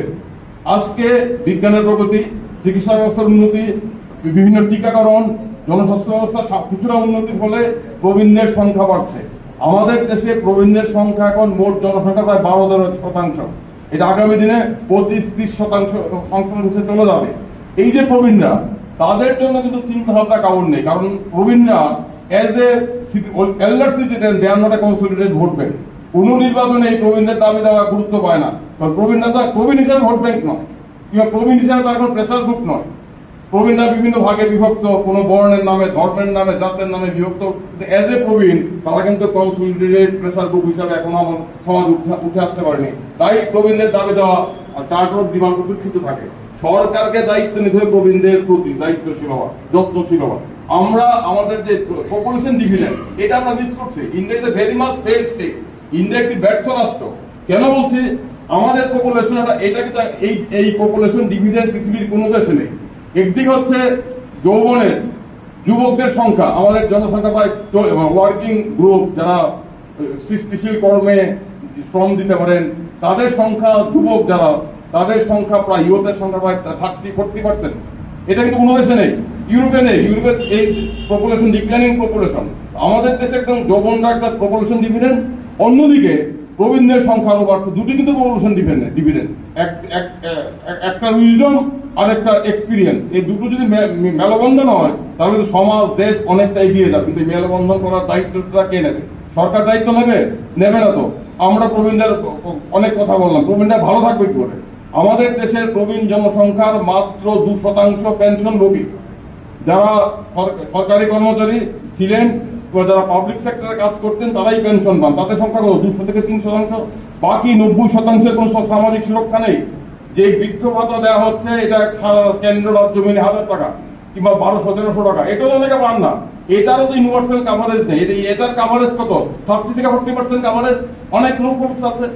তাই প্রবীণদের ভালো থাকার জন্য যেটা প্রয়োজন, এটা আমাদের সমস্ত প্রবীণদের, যারা কোনো সরকারি পেনশন পান না, তাদের প্রত্যেকের জন্য ইউনিভার্সাল পেনশন চাই। এখানে কোন রকম বাস বিচার হবে না, কোন রকম ক্রাইটেরিয়া হবে না। একটাই criteria, he is above 60 and he does not have any social pension like government employee। কোন সরকারি পেনশন কিংবা পাবলিক সেক্টরের পেনশন পান না, তাদের প্রত্যেকের জন্য ইউনিভার্সাল পেনশন চালু করলে মাসে 10,000 টাকা, কেউ বলছেন 20,000, আমরা বলছি 10,000। কত টাকা খরচ হবে? আমাদের দেশের জিডিপির মাত্র 1%। আমাদের দেশের এই যে 3 ট্রিলিয়ন ইকোনমি, তার জিডিপির 1% যদি আমরা খরচ করতে পারি সমস্ত প্রবীণের পেনশনের জন্য, তাহলে আমাদের সমস্ত প্রবীণ মানুষ মাথা উঁচু করে বাঁচতে পারে। আমার এখানে বিশ্বাস করুন, আমার এখানে প্রতিদিন অনেক মানুষ আছেন, তাদের দেখে আমার কান্না আছে। আমাকে এসে বলেন, স্যার আমি সুইসাইড করবো। কেন? আমি কেন সুইসাইড করবো স্যার? আমি কি করে বাঁচবো? আমার পেনশন নেই। আমি আগের মাসে 70,000 টাকা পেনশন পেতাম, বেতন পেতাম। এখন আমি পিএসসির কর্মচারী, রিটায়ার করেছি।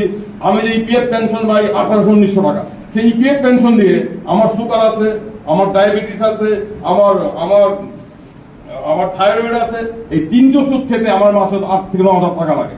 তা আমি ইপিএফ পেনশনে কি করবো? আমার সুইসাইড করে ভালো। এটা কিন্তু আমি বাড়িয়ে বলছি না, এবং অভিজ্ঞতা প্রত্যেকদিন আমার হয়। প্রত্যেকদিন আমরা বলে সুইসাইড করবো, কাঁদছে, কি অসহায় মানুষ। এই মানুষগুলো মাথা উঁচু করে বাঁচবে কেন? পরিবারের জন্য সে কিছু করতে পারে না, পরিবারের জন্য বোঝা, তার নিজের যে নিত্য প্রয়োজন ওষুধ সে কিনতে পারে না, আর সরকার রসিকতা করে। যেমন একটা উদাহরণ দেয়, হোমগার্ডরা রিটায়ারমেন্ট যখন যায় 18,000 টাকা বেতন হয়েছে, আমরা এই মামলা করেছিলাম। এখন তাদের পেনশন ছিল 2012 সালে পেনশন চালু হয়েছিল 750 টাকা, সেটাকে মামলা করে আমরা 2,500 টাকা। তারপরেও হোমগার্ডের বক্তব্য, স্যার 2,500 টাকা দিয়ে কি করবো? 2,500 টাকা দিয়ে আমি কি করবো? আমার তো মরে যাওয়া ভালো। অনেকের এই ধরনের দুঃসহ যন্ত্রণা অধিকাংশ প্রবীণ আছে। তো এটা দূর করার দায়িত্ব রাষ্ট্র, এটা আমরা সাংগঠনিক করতে পারবো না। কিন্তু এখানে যারা আছি আমাদের সদিচ্ছা হবে না, এটা হবে সরকারকে বাধ্য করতে হবে। 3 ট্রিলিয়ন ইকোনমিক গভর্নমেন্টকে বাধ্য করতে হবে প্রত্যেক প্রবীণ মানুষের জন্য ইউনিভার্সাল পেনশন চালু করো। এটা যদি আমরা করতে পারি, এটা করা খুব কঠিন কাজ নয়, খুব সহজেই করা যায়। পলিটিক্যাল উইল থাকতে হবে, আর আদানি আম্বানির জন্য তাদের সমস্ত লাভের গুড় দেওয়াটা কিছুটা বন্ধ করতে হবে। এটা করলে কিন্তু সমস্ত প্রবীণ মানুষ শেষ বয়সে মাথা উঁচু করে বাঁচতে পারে। আমি অনেক প্রবীণকে জানি, যেই প্রবীণদের কথা ভাবলে এখন আমার চোখে জল আছে। যেই প্রবীণ বলে আমার 4টে রুটি যে দুধ পায়, সে দুধ দিয়ে 4টে রুটি ভেজে না। আমি যে দুধ রুটি খাবো, আমার রুটিটা ভেজে না, দাঁত নেই, রুটি নরম না হলে খাওয়া যায় না। রুটিটা নরম করতে গেলে 4টে রুটিকে দুধের মধ্যে ডুবিয়ে রাখতে হবে, সেই দুধটুকু আমি পাই না। এইটাই তো বাস্তব। আমরা বড় বড় কথা বলি, সরকার বলে 3 অক্টোবর পালন দিবস পালন করে, এগুলো আমাদের ভাবতে হবে। এমন একটা কথা আমার মনে হয়, যখন সমাজটাই অসংবেদনশীল, যখন সরকারটাই নিষ্ঠুর, রাষ্ট্র যখন নিষ্ঠুর, তখন প্রবীণরা সেই নিষ্ঠুরতা সবচেয়ে বেশি শিকার হয়। এই কারণে আমাদের দেশের প্রবীণরা ভালো নেই, ভালো থাকতে পারে না। তাদের ভালো থাকার জন্য আমাদের সবাইকে লড়াই করতে হবে। প্রবীণদের মাথা উঁচু করে বাঁচাটা অধিকার, এবং প্রবীণ জীবন অপরাধ নয়। এবং দেখবেন আমাদের চিকিৎসকদের মধ্যে একটা নেতিবাচক অনুভব আছে। ডক্টর ইন্ডিয়া কিছু মনে করবেন না, সব চিকিৎসকরা বয়স হয়েছে কিছু করার নেই, এটা তো কথা নয়। বয়স হয়েছে কিছু করার নেই, এবং গরিব রোগী, সাধারণ রোগী গেলে, বয়স্ক রোগী গেলে ডাক্তারের আপনার বয়স হয়েছে কিছু করার নেই। ইংল্যান্ডে আইন হয়েছে যে প্রবীণ রোগীদের বয়স হয়েছে কিছু করার নেই, এই কথা বলার একজন ডাক্তারের পক্ষে প্রফেশনাল মিসকন্ডাক্ট। আমরা গেরিয়াট্রিক ওয়ার্ক করছি, কিন্তু আমরা এই মাইন্ডসেটটা পরিবর্তন করতে পারছি না। একটা 60-এর পর একটা লোকের বাঁচার অধিকার আছে। আজকে চিকিৎসা বিজ্ঞান যে জায়গায় যাচ্ছে, আজকে জেনেটিক সায়েন্স যে জায়গায় যাচ্ছে, আমাদের আয়ুকে বাড়িয়ে 100 করা যেতে পারে, 110 করা যেতে পারে। আগামী 200 বছরের মধ্যে মানুষের আয়ু 110 হতেও পারে। এর বেশি হবে কিনা বিজ্ঞানীরা বলছেন, 110 হবে, 110 হতে ইট ইজ প্রয়োজন। কিন্তু এটা করতে গেলে আমাদের চিকিৎসা বিজ্ঞান, চিকিৎসকদের মনোভাবের পরিবর্তন আছে।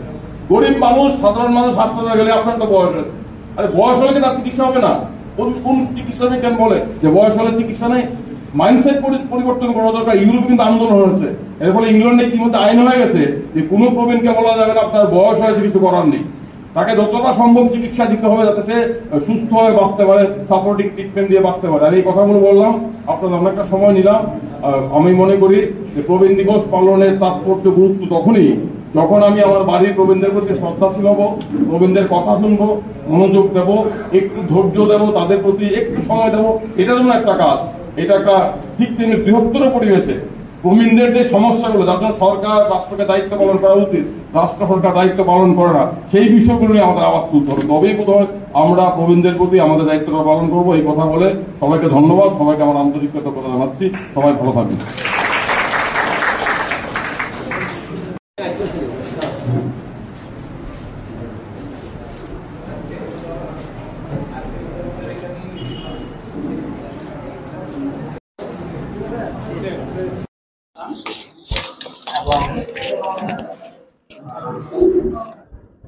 উকিল যে পুরুষোত্তম, সে তো আমাদের কলেজেরই ছাত্র ছিল, তারপরে সে উকিল হয়েছে। আমি জানি না স্ট্যাটিস্টিক্সে তার অনার্স ছিল, তারপরে ওইখান থেকে কি করে উকিল হলো। যাই হোক, তো আসলে বৃদ্ধ যে কথাটা বলা হয়, আমি এখানে আসার আগে ঘন্টা 3 আগে একটা বাড়িতে গেছিলাম। যে বাড়িতে গেছিলাম ওনার বয়স 101 বছর। এখনো মেমোরি ঠিক আছে, ছেলে দেখাশোনা করে, এই কথাটা এখানে বারবার এসছে, কে দেখবে? ছেলে দেখাশোনা করে। কিছুদিন আগেও ওই ছেলে তাদেরকে নিয়ে হাঁটতেও সন্ধ্যেবেলা। তো এই যে সাপোর্ট, যেটা ওনার টাকা পয়সা আছে, সম্পদ আছে, কিন্তু সাপোর্টিং যে হ্যান্ড হাতের কাছে যদি না থাকে তাহলে কিন্তু বড় মুশকিল। এবং আমাদের দেশের যে একটা কথা চলে, খুব প্রচলিত সেই কথাটা, যে কাজটা গভর্নমেন্ট হাতে নেয় সেই কাজটাই সবচেয়ে বেশি ফেল করে। তো এইখানে যেখানে তাদের বেশি কৃতিত্ব থাকা উচিত ছিল, আমি শুনেছি আমেরিকাতে টেলিফোন করলে পরে হসপিটাল থেকে অ্যাম্বুলেন্স চলে আসে, হসপিটালে ভর্তি করে, এবং যতদিন পর্যন্ত না রোগী সুস্থ হচ্ছে ততদিন হসপিটাল থাকে। এই ব্যবস্থা এই আমাদের দেশে হওয়া উচিত। তারপরে ছন্দনীরের মতো এরকম সংস্থা তো নিশ্চয়ই আরও বেশি বেশি করা হওয়া উচিত। এবং আমি আপ্লুত তাদের এই আজকের কাজকর্ম দেখে, এত জায়গা থেকে এত শ্রেণীর লোকজনকে তারা ডেকে এনেছে, সত্যি তাদেরকে আমি আমার অন্তর থেকে কৃতজ্ঞতা জানাচ্ছি। নমস্কার। ধন্যবাদ স্যার। এবার আমি ইন্দ্রজিৎ স্যারকে বলবো। ডাক্তার ইন্দ্রজিৎ। নমস্কার।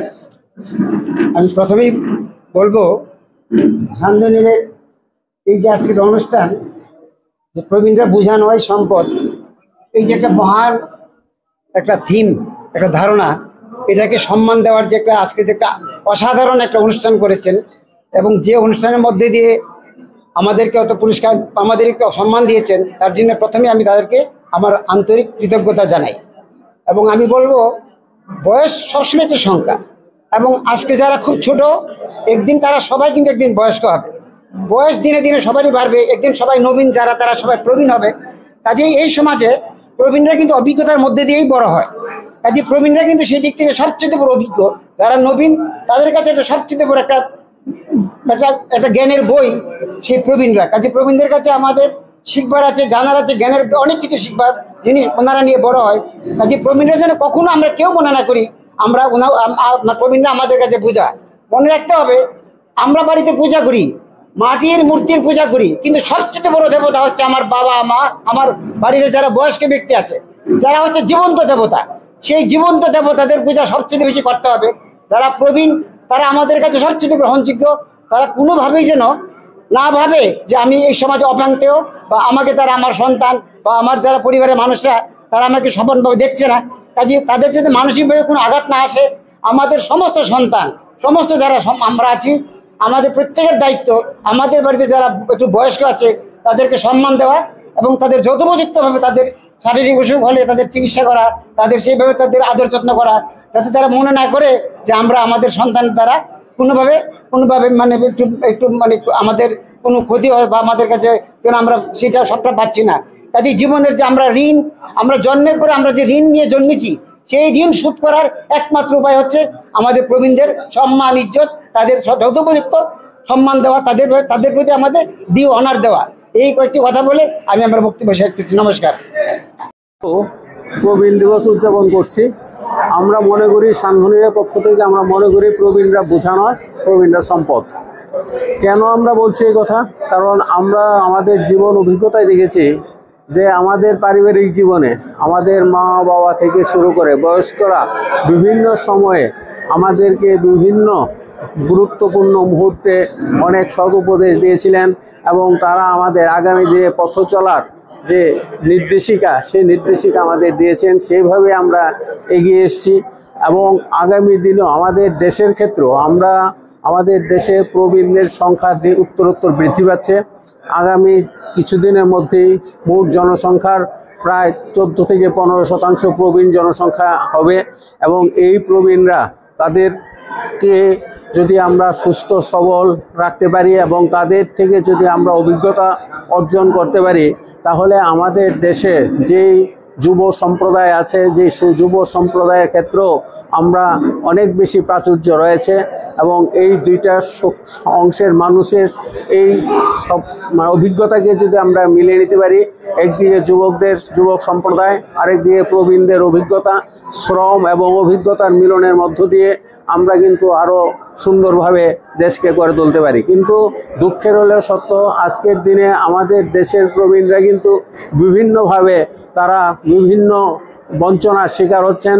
তাদের ক্ষেত্রে আজকে আমরা জানি জিনিসপত্রের দাম হু হু করে বাড়ছে, নিত্য প্রয়োজনীয় জিনিসের দাম বাড়ার সাথে সাথে ওষুধপত্রের জিনিসেরও দাম বাড়ছে। একদিকে যেমন পুষ্টিকর খাদ্য জোগাড় করতেই প্রবীণদের হিমশিম খেতে হচ্ছে, ওষুধের ক্ষেত্রেও তারা বিভিন্ন ধরনের শারীরিক সমস্যায় ভোগেন এই বয়সে, এটা অনিবার্য। এবং এই সমস্ত জীবনদায়ী যেগুলি ওষুধগুলি আছে, প্রেশার ওষুধ থেকে শুরু করে সুগার ওষুধ, সব কিছুর মূল্য বৃদ্ধি হচ্ছে।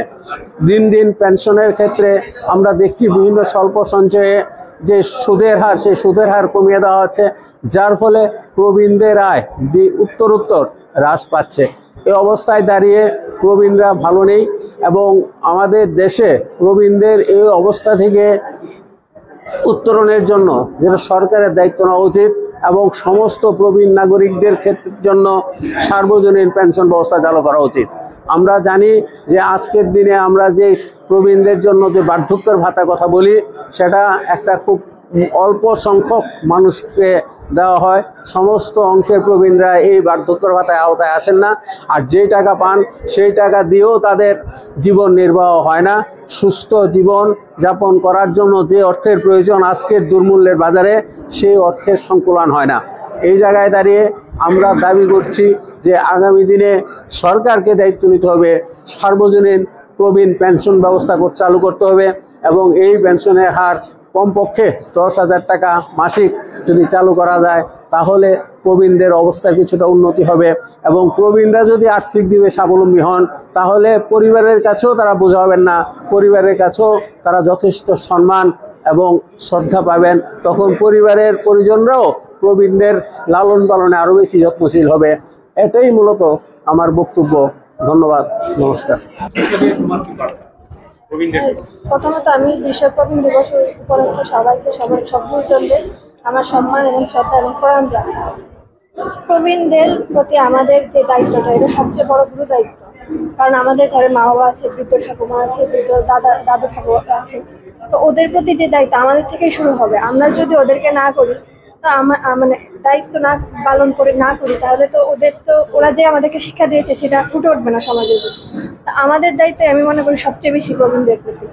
আর ওদের সুস্থতা, ভালো থাকাটা এটা আমাদেরই দায়িত্ব, এটা আর কারোর দায়িত্ব না। তো দায়িত্বটা পালন করা আমাদের নিজের প্রতি, নিজের দায়িত্ব হিসেবে আমরা পালন করব এবং ভবিষ্যতে আমরাও প্রবীণ হব একদিন।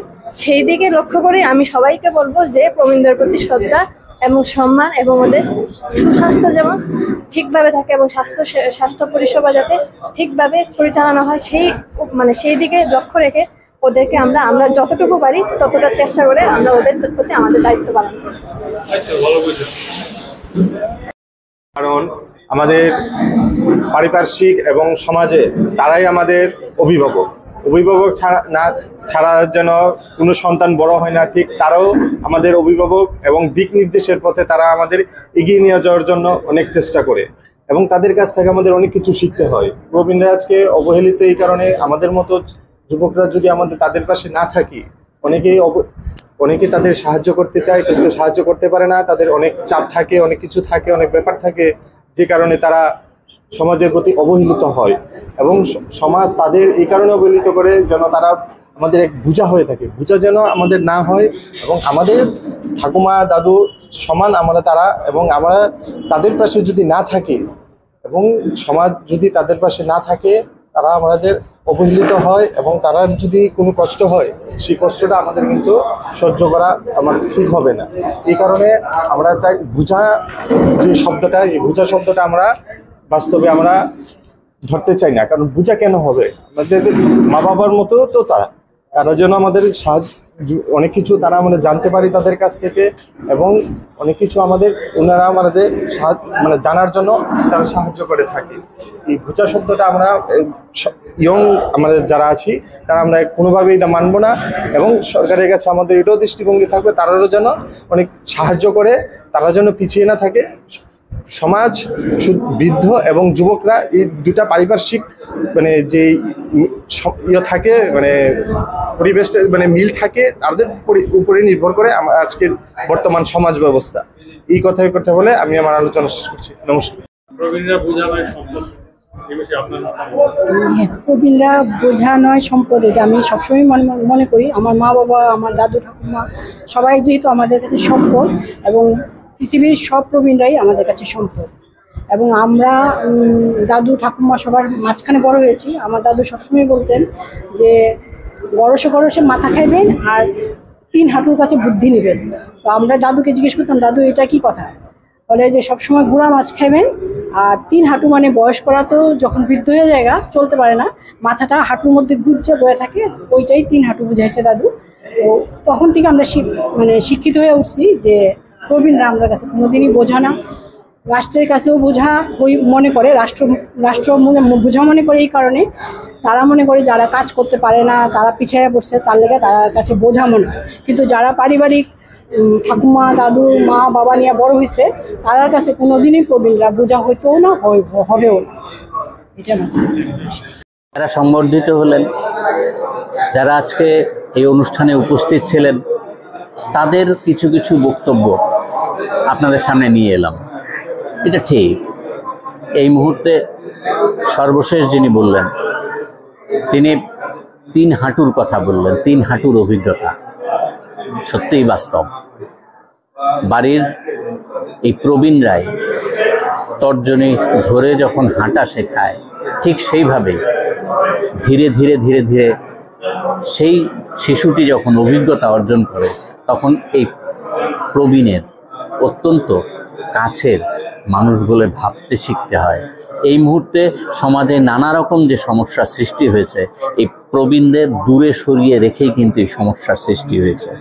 আপনারা লক্ষ্য করে দেখবেন, শুধুমাত্র প্রবীণদের বক্তৃতার আড়ালেই নিয়ে আসা হয় বা বক্তৃতার সামনে নিয়ে আসা হয়, এবং নানাভাবে প্রবীণদের একটি বিশেষ উপলক্ষ বা একটা বিশেষ কাজের জন্যই ব্যবহার করার তাগিদেই তাদের সম্পর্কে ভালো ভালো কথা বলা হয়। আজকের এই অনুষ্ঠান সকলের চোখে হয়তো চোখ ধাঁধানো অনুষ্ঠান নয়, কিন্তু অত্যন্ত গুরুত্বপূর্ণ অনুষ্ঠান। এই কারণে অনেক কথা বলা হয়ে গেল, আমরা শুধু শুনে গেলাম ঘটনাটা না, বাস্তবায়িত করার ক্ষেত্রে খবরদার কথা নয়, যেমন আপনাদের পাশে রয়েছে, প্রবীণদের পাশে রয়েছে, আপনারাও আমাদের সহযোগিতা করবেন। আশা করি আমাদের এই অনুষ্ঠান আপনাদের ভালো লাগবে। আপনারা সবাই ভালো থাকবেন, সুস্থ থাকবেন। সকলকে